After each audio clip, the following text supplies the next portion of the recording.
Alright guys, welcome back to the channel and welcome to my new series, Renovating an Abandoned Boat. Technically it's not really abandoned, but I kind of like the sound of that title, so we're going to go with it. I'm going to introduce you to the new whip-ish. Alright, so this is a 14-foot flat bottom, I would say a John boat. Some people would call it something, a skiff. It's really narrow and it's all fiberglass. They actually removed one of these from right here for some reason. Not really sure why. They removed the live well for some reason. Don't really know why. And this back wall is pretty, what's the word? Weak. So we need to reinforce this back here. We got some holes to plug up. We got a bunch of rusty hardware we need to cut out. Lots of rusty hardware to cut out. This is actually loose as a goose and needs to be cut out. Yeah, anyway, there's a lot of work to be done with this thing to make it the way I want it. I'm picturing a dock flipping monster. That's what I really want to do. I don't know if I'd be able to put a platform in front here.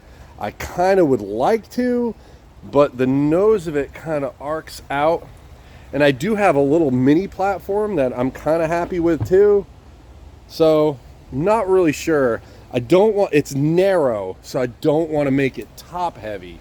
And I think that's what happened if I did this. But I also want a foot controlled trolling motor as well at the front of this, including another trolling motor towards the back.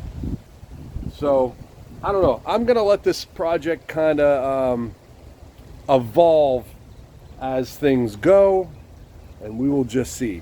But anyway, this is part one. Today we have to, well, maybe not just today, this week, which will be just one video for you guys. This week we need to clean this thing up. We need to get it sealed. We need to patch holes. We need to re-strengthen some things. Like this right here, I don't know what happened here, but we're gonna fix that. And then we have to seal it and paint it. It's starting to rain here, so I need to get it underneath the awning over here, and then we're gonna get started. It's a nice cool day. It's windy, it's breezy, it's a little wet. It's the perfect day. I'm probably really close to my face. It's the perfect day to mess with fiberglass. I don't know if you guys have ever messed with fiberglass, but it sucks. So let's get started.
Alright guys, so now I got all that rusty hardware all just cut off of this thing. Now it's time to start like figuring out what needs structural, what needs patching. There's a lot of little holes all throughout this boat. There's some cracks in the hull that need to be repaired and strengthened. And I'm going to use a variety of different methods. I'm going to use some Bondo. Bondo is not waterproof. Bondo is not waterproof. Just so everybody knows, some people think it is. It's not for filling holes. Bondo is not flexible. Bondo is just fiber, okay? It's a filler. It doesn't patch anything. But I am going to use some of it to fill some holes, then seal it with fiberglass resin. There's the difference. You need to seal Bondo. All right, so just so anybody, just so you know, I've seen things. Anyways, so here's our biggest, I'm gonna show you guys the biggest. So I'm going to put a piece of plywood here to strengthen this back hull. If I ever wanted to put a gas motor on it, even for the trolling motor, you can see where someone was putting trolling motors on it. You see these circles? That, you know, it's just not strong enough back here. So we're going to put a piece of plywood there, but I have to seal all this stuff up first. Okay, so I'm going to fill in these holes, fill in holes. Then what I'm going to do is cut this piece of plywood to fit. Then what I'm going to do is fiberglass resin this entire back, nice and wet fiberglass resin the back of this, and then slap it on there, seal it up, let it dry real good, fiberglass resin the other side, and then we're good. Okay, so that's the biggest thing. We got a nice crack in the hull right here from I'm guessing a motor that wasn't supposed to be on here, probably something a little too strong. All of this back here has to be reinforced, and this is what I'm talking about with Bondo. Bondo can fill in these areas long as you seal it back up. We got holes back here that need to be sealed up. This needs resin, and I'm going to show you guys a trick for using fiberglass resin that is going to blow your minds. You can use a cloth t-shirt instead of actual fiber. Just an old t-shirt works perfect. So anyway, that's what we're gonna do. And there's other stuff like the underside of the drain needs to get reinforced. I'm gonna fix that too, but let's get to it.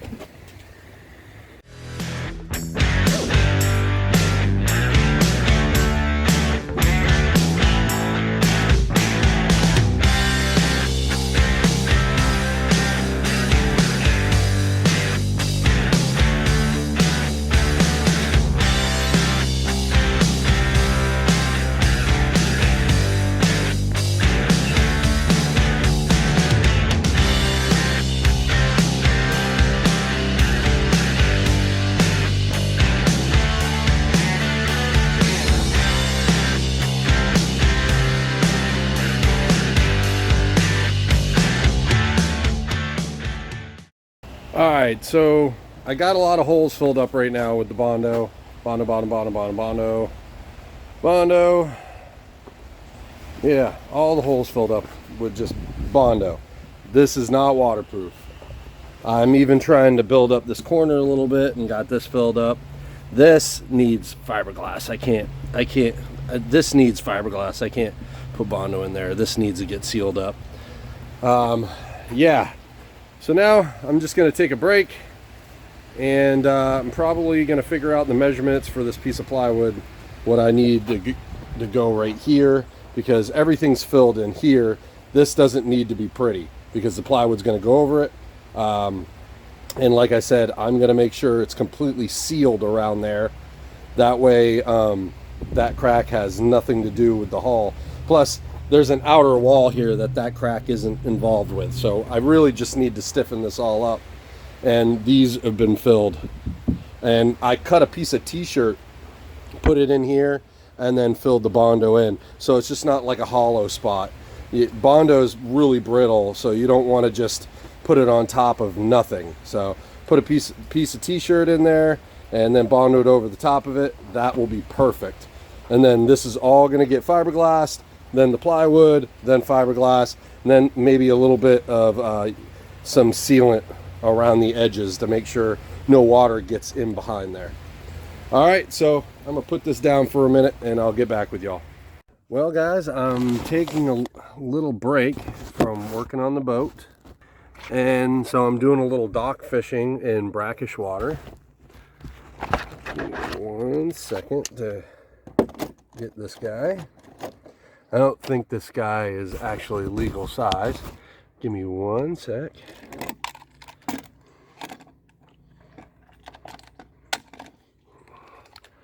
But we got ourselves a speckled sea trout, Caught this fella on a saucy swimmer. You gotta be careful of these guys because they got nice little teeth. Oh, I got him good. You weren't getting off, were you? Ooh, might need. Legal limit is 14 inches. Oh, this guy has a couple scars on his back. You see that? Pretty cool.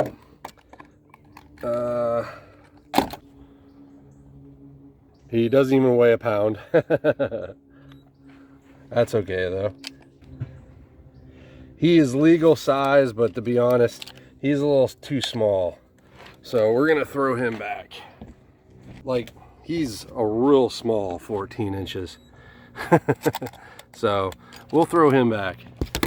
But I tell you what, if I catch one that's the right size, they are delicious. Right here off a little dock. Pretty cool. All right guys, so there's the back piece. Not sealed in at all yet, but I'm pretty happy with that. Usually I have a hard time getting measurements just right, and that thing fits like a glove. I even rounded the corners out because it's just a little bit, there's a little if you can see it, yeah, see there's like a rounded edge right there that would make it so the piece of plywood wouldn't sit flush, and I need it to sit as flush as can be. Bam. So the wall, perfect. I'm also thinking about putting a piece of plywood here and fiberglassing it in, so this is really strong because this is the tie down point for the trailer. So that's why I filled in this hole, because I'm probably going to drill a new hole, and this is all going to get fiberglassed in, so it's really strong. And I think I'm going to put a piece of plywood there as well. So yeah, let's get started on that. All right, and then now there's that piece of plywood for up front there. That's going to be our tie off point, and that's going to make this a lot stronger up front, make me feel a lot more comfortable about tying this sucker down. I'm pretty sure it was strong enough. I think so. I don't know. I'd rather just feel comfortable about it and have both ends of this boat nice and sturdy and strong, because it's fiberglass and you can never go too much, but you just have to remember the fiberglass can get really heavy, so I don't want to make it too heavy. But I'm already liking what I'm seeing. I need to get some more Bondo, because I'd like to make this in here look a little bit better than that, just a little bit. It's going to be a boat, and I'm thinking about putting a platform to here anyways. So I don't know. I'm gonna try to make that look a little bit better, at least right there. You can see, like, they didn't do that great of a job fiberglassing it in, so I'm gonna try to make it look just a little bit better than that. And I need to get fiberglass resin, like a lot of it, because I'm sealing this entire boat with fiberglass resin. So yeah, that's gonna take a lot, but it'll make me feel a lot better about it. So yeah, anyway, I'm get to it. I need to go shopping, and I just saw a hole I missed. So yeah, I'll check back with you guys.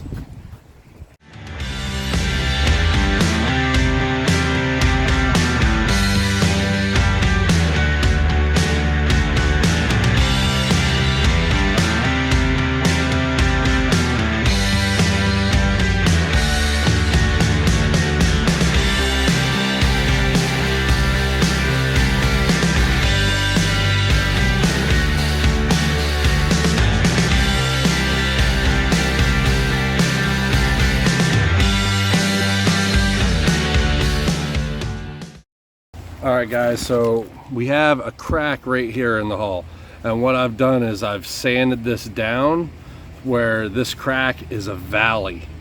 Okay, you can't really tell on video, but it's a valley right there.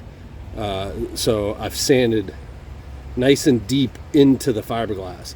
And what I'm going to do is I'm going to spread, it's called kitty hair. It's like fiberglass Bondo. It's Bondo that has fiberglass strands in it. And I'm going to put that in smooth and flat inside this valley, and that will fix this crack, hopefully. All right, so yeah.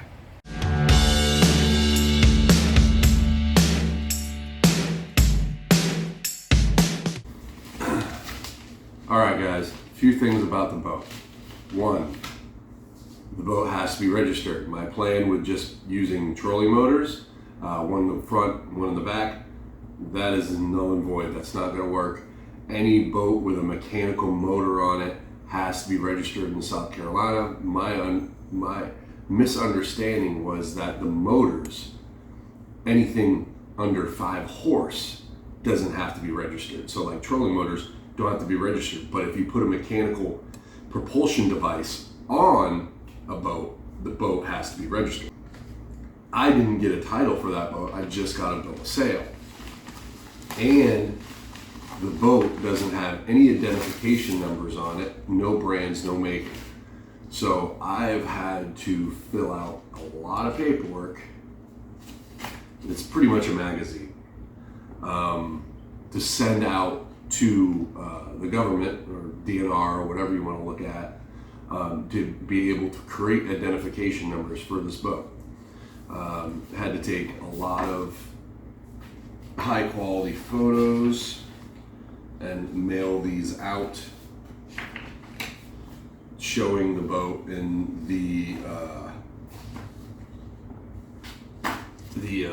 condition that it's in, and also had to fill out an addendum as well and send all these things out to the DMV.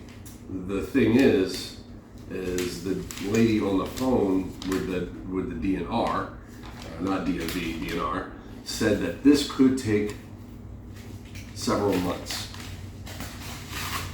So unfortunately, you guys won't be seeing this video for, well, whenever I get a title, because I was told to stop working on it until I get a title for it. So yeah, we'll see you guys in a couple months, but it probably will only be maybe a week for y'all. So we'll see you next time. Thank you for watching.